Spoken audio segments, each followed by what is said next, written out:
Disturb मत कीजिए। आइए कि माता के दास नगरिया और जहां बसे सन्यासी, बहुत बहुत सम्मान हमारे भैया की तरफ से कि बम बम बम दोनों हाथ ऊपर। कहते हैं कि जिसका हाथ रहता है ऊपर वो तरक्की में भी जाता है ऊपर, तो दोनों हाथ ऊपर होना चाहिए माता के दरबार में, दोनों हाथ ऊपर। कहते हैं जिंदगी में कभी खुशी कभी गम होता है, जिंदगी में कभी खुशी कभी गम होता है, और ताली वही बजाता है जिसके तालियों में। क्या बात है, बहुत बहुत बहुत आप लोग साथ दे रहे हैं। देखिए अब म्यूजिक नहीं बजेगा, आप लोग बंद हो जाइए भैया। आप लोग दोनों हाथ ऊपर कीजिए, दोनों हाथ ऊपर। अब बोलना है इधर से भी, क्या आप लोग खाना खा के नहीं आए हैं? दोनों हाथ ऊपर कीजिए, दोनों हाथ ऊपर। शर्माता नहीं, हुआ कहता नहीं कि नहीं तुम मत हटा, नीचे कर हाथ अपने हटाओ, वो करते नहीं क्यों, वो बेटा देता नहीं। हाथ ऊपर करिए, हाथ ऊपर करिए। क्या बात है, इधर से भी साज नहीं बजेगा, आप लोग को बोलना होगा कि ओम नमः शिवाय। जिया मेरे भाई, जिया मेरा शेर। आईने से देखा था कि हमारे माताएं बहने का कितना आवाज आता है कि ओम नमः शिवाय। हमारे भाई सब शेर हैं, आप लोग में दम नहीं है। हमारे भाई आप लोगों से कम नहीं है, बाकी आप लोगों में दम नहीं है। भैया बोलिएगा एक बार फिर से, इन लोगों को पता लग जाए कि हाँ दम है कि ओम नमः शिवाय। भैया ऐसा कहा था ना कि लागत है कि हम सिनेमा फाड़ दी अपन। क्या बात है, फाड़ दी। अरे जिया मेरा शेर, आइए ओम नमः शिवाय।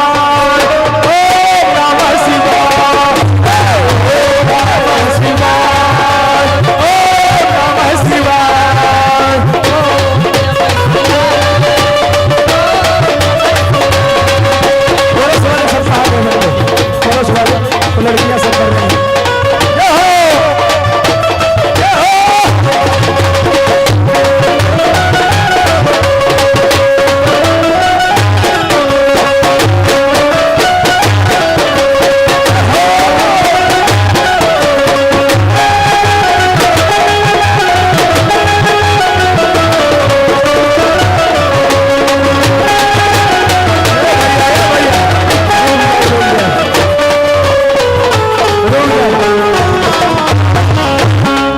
भाई आप लोगों को तहे दिल से धन्यवाद। लागत है बहुत जोश बा भैया, क्या बात है, ये एनर्जी चाहिए। बोलिए यूपी बिहार की जय। क्या बात है, आप लोग थोड़ा बैठ जाइए, थोड़ा देर के लिए बैठ जाइए, थोड़ा देर के लिए बैठ जाइए। बहुत आप लोग अच्छे हैं, क्या बात है। हाँ हाँ बढ़ जाइए, बढ़ जाइए। आइए किसी तिला के शीतल खैया में गंगा जी के अंगनैया में, किसी तिला के शीतल खैया में गंगा जी के अंगनैया में।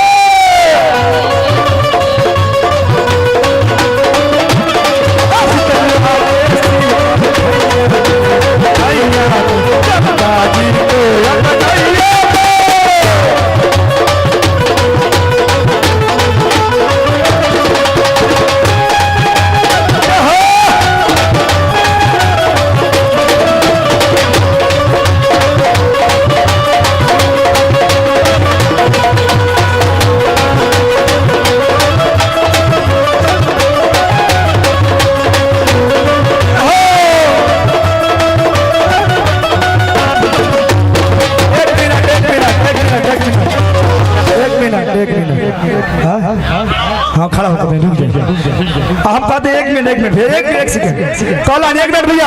आप लोग बैठ जाइए, थोड़ा बढ़ जाइए भैया, बढ़ जाइए इधर से भी बढ़ जाइए। अब सुनिए जिसके जिसके पास सुनिए जिसके पास यदि गमछी है तो एक भाई गमछी निकाल ऐसे कर लीजिए, गमछी ऐसे कीजिए, गमछी इधर हमारे माताएं बहने आप लोग भी रुमाल ऐसे कर लीजिए, दुपट्टा ही थोड़ा लगा दीजिए, हल्का सा रखा अपने मोरा करके ऐसे कर देना है माता के दरबार में, ऐसे थोड़ा सा ऐसे कर देना है। हाँ चुन्नी को अपनी चुन्नी को, क्या बात है,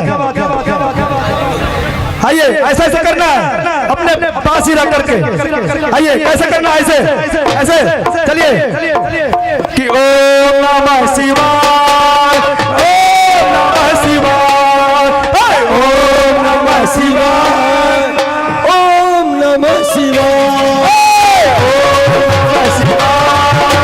ओम नमः शिवाय, ओम नमः शिवाय, ओम नमः शिवाय।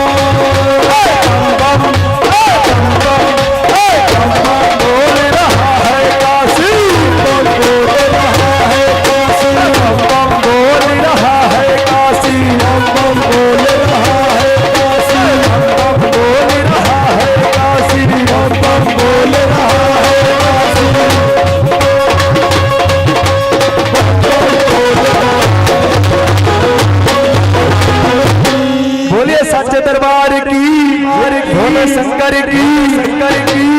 देखिए ये सब आप लोगों की प्यार है कि आज 9 दिन समय चिल्ला रहा हूं, फिर भी भैया थोड़ा बैठ जाइए, आप लोग बैठ जाइए, बैठ जाइए भैया जी, बैठ जाइए आप लोग, बैठ जाइए, बैठ जाइए, बैठ जाइए।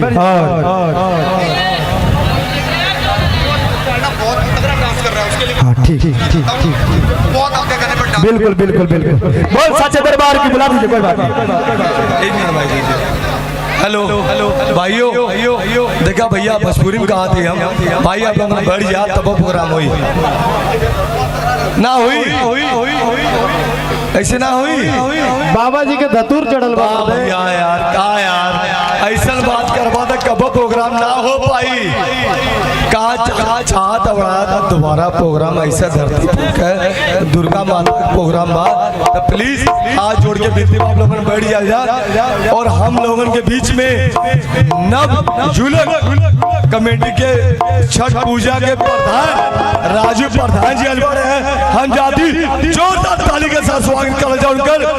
राजू भैया, राजू भैया 1 मिनट खड़े हो जाएगा आप लोग, मुकेश भैया अगर मेरी आवाज पहुंच रही अब तक, राजू भैया आप लोग खड़े हो जाइए, खड़े हो जाइए भैया। छठ पूजा के प्रधान जो उनके साल हर साल से अलग बाढ़े हमारे राजू भैया, उप प्रधान बाढ़े, उप प्रधान मुकेश तिवारी, मुकेश भैया हमारे जोरदार ताली स्वागत बा। देखा भैया जोरदार ताली स्वागत कराए लोगों के छठ पूजा के घाट पे, ये लोगों ने बड़ा से बड़ा कलाकार मंगावे ने, तो भैया जोरदार ताली का स्वागत करा। हेलो भैया आप लोग बैठ जाइए, हम कोई नहीं जाएगा, किसी को नहीं जाने देंगे, इधर आइए, जा रहे हैं तो मेरे जान भी लेते जाइए, साज बात के सारे सामान भी लेते जाइए, कोई नहीं जाएगा। सब लोग अब ऐसे भी जाने वाले को कोई रोका है, कोई नहीं रोका है। आइए आइए आइए आइए भैया बैठ जाइए, आप लोग बैठ जाइए। भोजपुरिया हो ही भोजपुरिये कि मान मगन भक्ति में ऐसन सारा बंधन छोड़ के, कि आज की बहुरिया नाचे ललकी चुनरिया बोढ़ के, आज की बहुरिया नाचे ललकी चुनरिया बोढ़ के, मान मगन भक्ति में ऐसन सारा बंधन छोड़ के, मान मगन भक्ति में सारा बंधन छोड़ के, आज की बहुरिया नाचे ललकी चुनरिया बोढ़ के, बहुरिया नाचे ललकी चुनरिया बोढ़ के।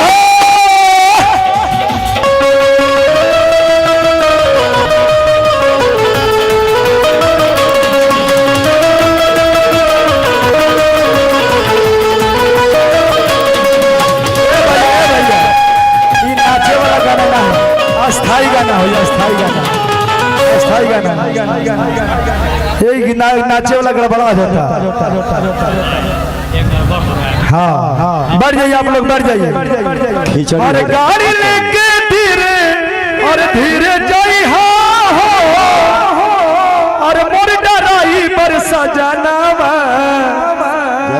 देखी ये नमी के पर्व है भैया, आप लोग बैठ जाइए, बहुत मजा आएगा। बैठ जाइए आप लोग, बैठ के सुनिए। अच्छा नहीं लग रहा है, बैठ जाइए। ये क्या सिस्टम बना कर रखे हैं आप लोग महाराज, क्या सिस्टम है? बैठिए आप लोग, बैठिए बैठिए बैठिए बैठिए बैठिए बैठो बैठो बैठिए बैठिए। क्या सिस्टम है? बोलता है कि माँ के बच्चे माँ के गोद में अच्छे लगते हैं। बैठ जाइए भैया, बैठ जाइए। लग रहा है कि आप लोग हुड़दंग मचा रहे हैं। क्या है मेरा? बैठिए, हो गया, बहुत हो गया। बैठ जाइए, बैठ जाइए। अब छोड़िए ना, थोड़ा उधर, इधर से इधर आइए भैया। हमारे एक खाली दो बंदे यहाँ पे रहेंगे, बाकी उधर बैठाइए आप लोग जाकर के।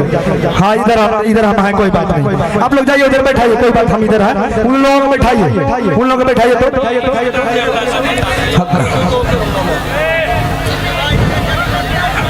और गाड़ी लेके धीरे और धीरे जाई और मोर डराई पर सजनावा। और भांग पी के और अतिया बड़ा भाव में कहती है अपना पति से, कहती है कि भांग पी के। अरे भैया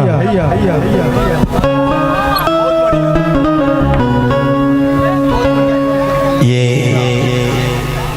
एगो पत्नी अपना पति से कहत रही, बाबा धाम के रुतबा देवघर जातली तनी भाव में जे मुकेश तिवारी जी और भैया ड्राइवर बना तनी गुडू भैया। देखी भाव, देखी बड़ी सुंदर सा भाव रहल। आ गुडू भैया थोड़ा सा हाँ ऐसे रहिए। ये पत्नी अपने पति से कह रही है, कहत रही कि राजा जी अगर वह जाते बने तो बाबा धाम जाए के बाबा धाम में बड़ी भीड़ होला, रूट में बड़ी भीड़ होला, इसी रुआ स्टीयरिंग धके जाए के बाद तो रुआ बड़ी सोलो में जाए, न तो कुछ भी हो सकता। देखी भाव कैसे लागल मुकेश तिवारी जी। देखिए हर गाड़ी लेके धीरे और धीरे जाई और मोर करे जाऊ सजनावा और मोर डराई पर सजनावा। और भांग पी के गाड़ी और जान चलाई हो। मुकेश भैया की गाड़ी बड़ा स्पीड में मकाई ना। हाय हाय हाय हाय हाय। अरे भांग पी के गाड़ी जान चलाई हो मोर डराई बरसा जानवा। भांग पी के गाड़ी चलाई हो मोर डराई बरसा जानवा।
जैसे भैया लेके गाड़ी गई बानी, आगे जैसे बढ़ल बानी तैसे साली से भेंट हो जाता बीच रास्ते में, बीचे रास्ता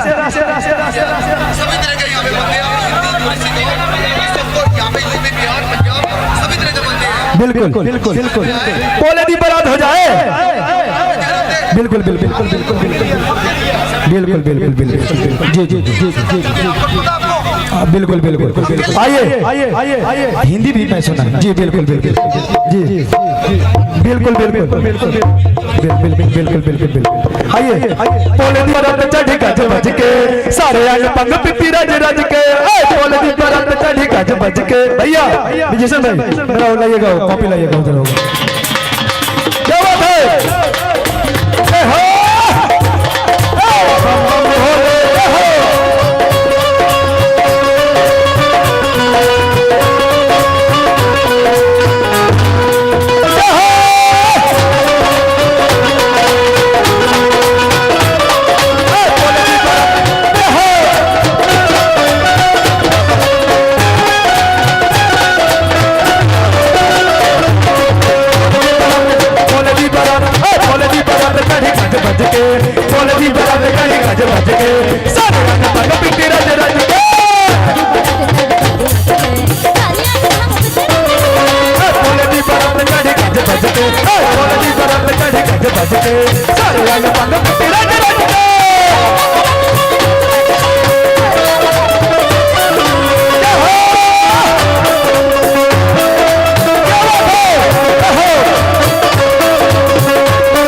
आप लोग बैठ जाइए, सभी सभी बैठ जाइए भैया, बैठ जाइए भैया, बैठ जाइए आप लोग, बैठ जाइए,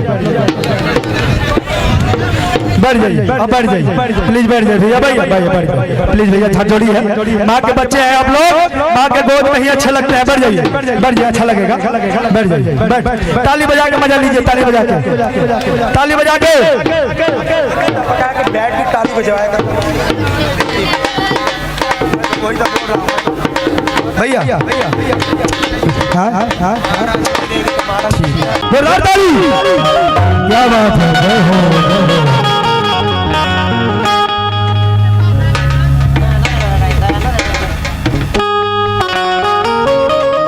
जय हो, जोरदार ताली हो जाए, जोरदार ताली, एक बार जोरदार ताली, बहुत सच्चे दरबार की लक्ष्मी सरगम जी, आइए आइए आइए।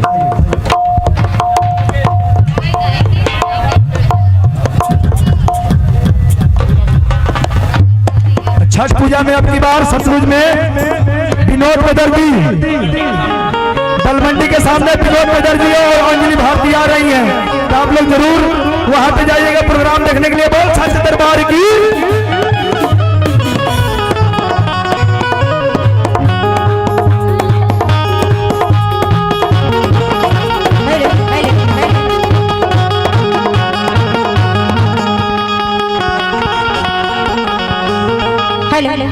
बोली सच्चे दरबार की आप लोग जितने आदमी खड़े हैं बैठ जाइए, बैठ जाइए।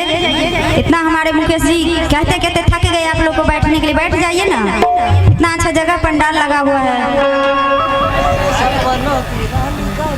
Hello hello hello hello hello hello hello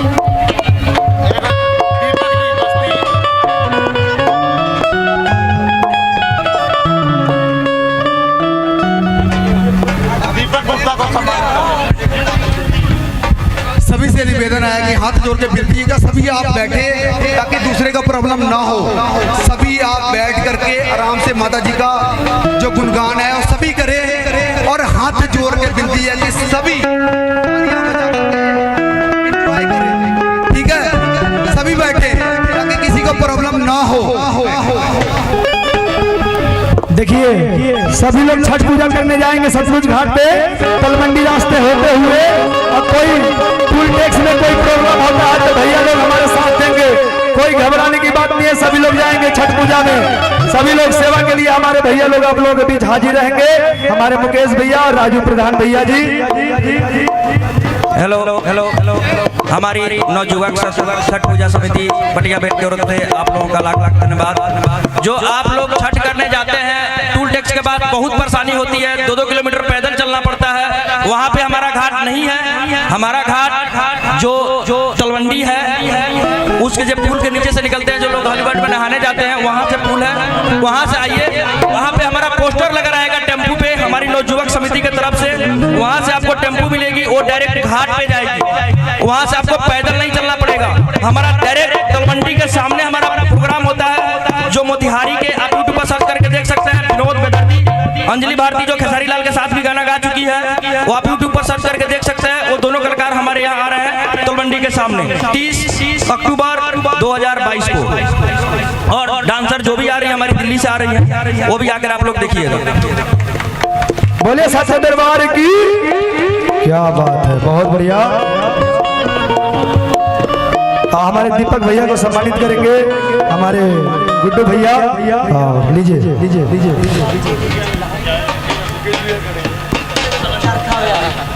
हमारे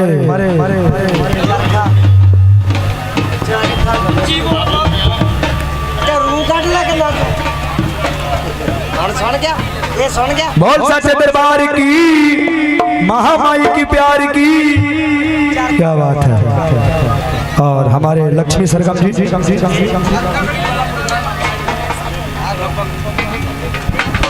हेलो हेलो हेलो, बोली सच्चे दरबार की माँ की प्यार की।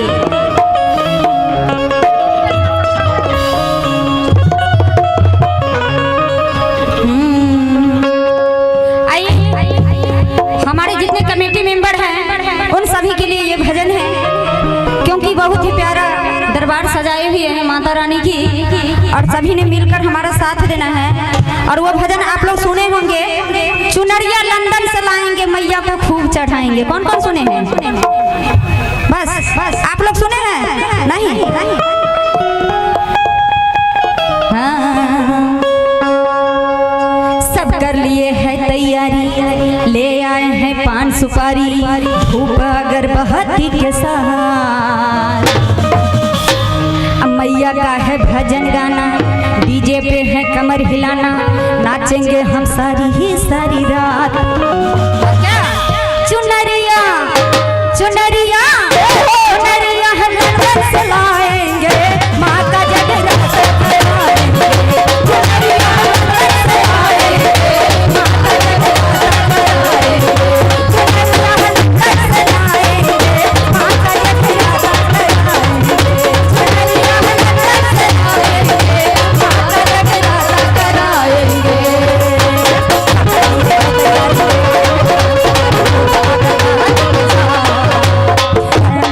तैयारी ले आए हैं पान सुपारी धूप अगरबत्ती के साथ। मैया का है भजन गाना, डीजे पे है कमर हिलाना, नाचेंगे हम सारी सारी रात। चुनरिया चुनरिया चुनरिया लंदन से लाएंगे, चुनरिया लंदन से लाएंगे, माँ का जगराता कराएंगे। चुनरिया लंदन से लाएंगे, माँ का जगराता कराएंगे। चुनरिया लंदन से लाएंगे, माँ का जगराता कराएंगे।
एक पंजाबी भजन मेला मैया दा हर बार लगता है ना। लीजिए सर। हो मेला मैया दा, हो मेला मैया दा, आंदा ये हर साल किलो की नच दहने, किलो की नच दहने, रक्त खसिया नाल मेला मैया दा, मेला मैया दा, मेला मैया दा, मेला मैया दा, आंदा ये हर साल किलो की नच दहने, किलो की नच दहने, रक्त खसिया नाल मेला मैया दा, मेला मैया दा।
कोई दिक्कत नहीं होगा, बैठ जाइए। सब महामारी का कृपा है, कुछ नहीं होगा। दरबार की तो कहना है क्या?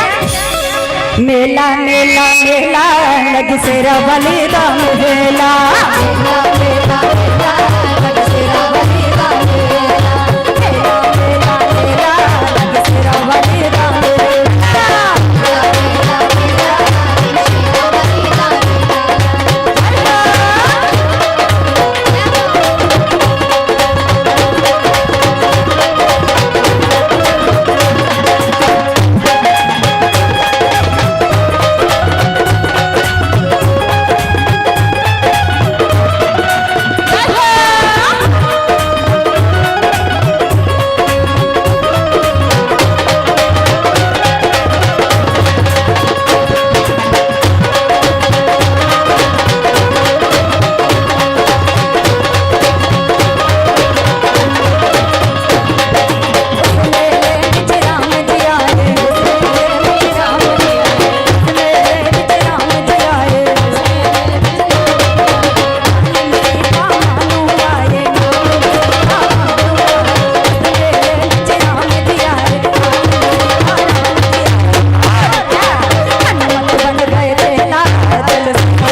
कोई नहीं, सब भोजपुरी।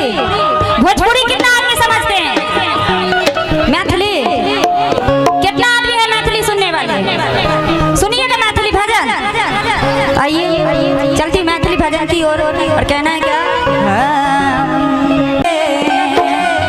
एकदम अस्थाई लीजिएगा भैया। मलिया के बेटवा मैया माला लेने ठाद मैया है। मलिया के बेटवा मैया माला लेने ठाद माला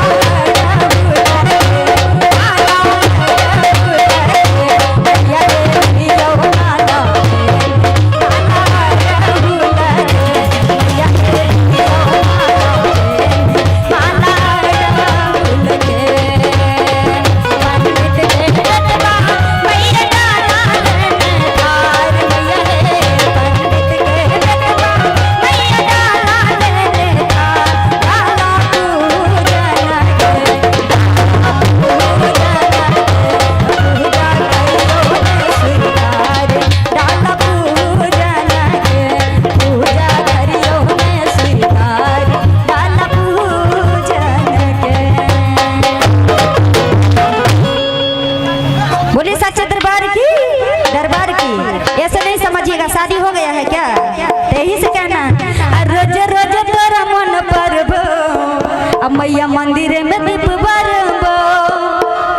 एगो दे दे मैया कनिया गे हमरा चाही मैया रनिया गे। आ रोज रोज तोरा मन परबो मैया मंदिर में दीप बरबो। ठुमका लगा है ना? रोज रोज